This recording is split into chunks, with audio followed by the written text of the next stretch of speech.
کوئی ہڑتال کرے گا تو اس کے ساتھ سختی سے نپٹا جائے۔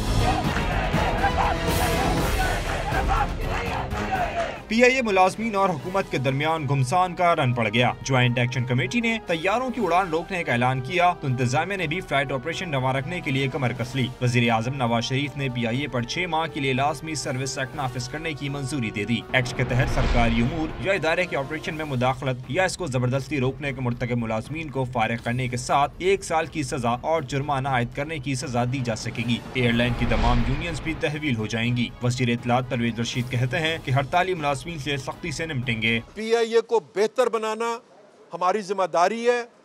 اگر اس کے راستے میں کوئی رکاوٹ ڈالے گا تو وہ پی آئی اے کے ملازمین سے بھی دشمنی کرے گا، پاکستان سے دشمنی کرے گا، پاکستان کے عوام سے دشمنی کرے گا۔